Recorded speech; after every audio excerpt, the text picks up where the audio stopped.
ಏನೆಂಬುದಾಗಿ ನೋಡುವಾಗ ಆತನು ನಮಗೆ ಅಭಿಮುಖನಾಗಬೇಕು. ಆತನು ನಮಗೆ ಅಭಿಮುಖನಾಗಬೇಕು. ಆತನು ನಮ್ಮನ್ನು ನಾವು ಆತನನ್ನು ದೃಷ್ಟಿಸಿ ನೋಡುವವರಾಗಿ ಕಾಣಲ್ಪಡಬೇಕು. ಯಾಕಂದರೆ ಆತನು ನಮ್ಮನ್ನು ಅಷ್ಟು ಉನ್ನತವಾಗಿ ಒಂದು ದ್ರಾಕ್ಷ ಲತೆಯ ಹಾಗೆ ನಮ್ಮನ್ನು ಆತನು ಪರಾಂಬರಿಸುವವನಾಗಿ ಕಾಣಲ್ಪಟ್ಟಿದ್ದಾನೆ. ಯಾಕಂದರೆ ಈ ವಾಕ್ಯದಲ್ಲಿ ನಾವು ಮೇಲೆ ಓದುವಾಗ ನಾವು ನೋಡ್ತೀವಿ, ಆ ದ್ರಾಕ್ಷಲತೆಯನ್ನು ದೇವರೇ ತನ್ನ ಬಲಗೈಯಿಂದ ಆತನು ನೆಡುವವನಾಗಿ ಕಾಣಲ್ಪಟ್ಟಿದ್ದಾನೆ. ಅದನ್ನು ಆತನು ಪರಾಂಬರಿಸುವವನಾಗಿ ಕಾಣಲ್ಪಟ್ಟಿದ್ದಾನೆ.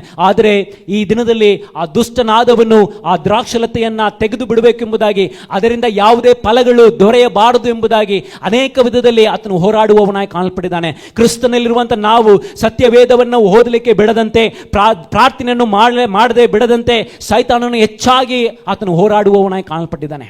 ಆದರೆ ದೇವರ ಸನ್ನಿಧಿಯಲ್ಲಿ ನಾವು ಬೇಡಿಕೊಳ್ಬೇಕಂತ ಬೇಡಿಕೆ ಏನೆಂಬುದಾಗಿ ಗೊತ್ತಾ? ದೇವರ ಸನ್ನಿಧಿಯಲ್ಲಿ, ದೇವರೇ ನಾನು ಕರ್ತನೆ ಒಂದು ದ್ರಾಕ್ಷಲತೆಯಾಗಿ ಕಾಣಲ್ಪಟ್ಟಿದ್ದೇನೆ.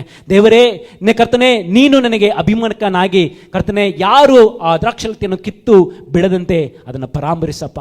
ಕರ್ತನೆ ನೀನು ಪರಾಂಬರಿಸುವಂಥ ಸಂದರ್ಭದಲ್ಲಿ ಕರ್ತನೆ ನಾನು ಒಳ್ಳೆ ಫಲವನ್ನು ಕೊಡುವವನಾಗಿ ಕಾಣಲ್ಪಡ್ತೇನೆ ಎಂಬುದಾಗಿ ದೇವರ ಸಂಗಡ ನಾವು ಪ್ರಾರ್ಥಿಸುವರಾಗಿ ಕಾಣಲ್ಪಡಬೇಕು. 3 ಕಾರ್ಯ ಈ ದಿನದಲ್ಲಿ ಈ ವಾರ ಪೂರ್ತಿ ನಾವು ಪ್ರಾರ್ಥಿಸಲಿಕ್ಕಿದ್ದೇವೆ.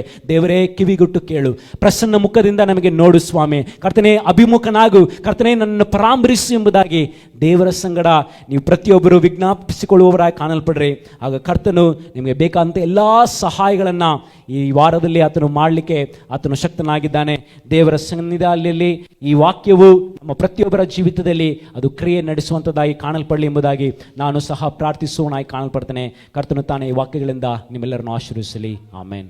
ಹಲ್ಲೆಲೂಯಾ.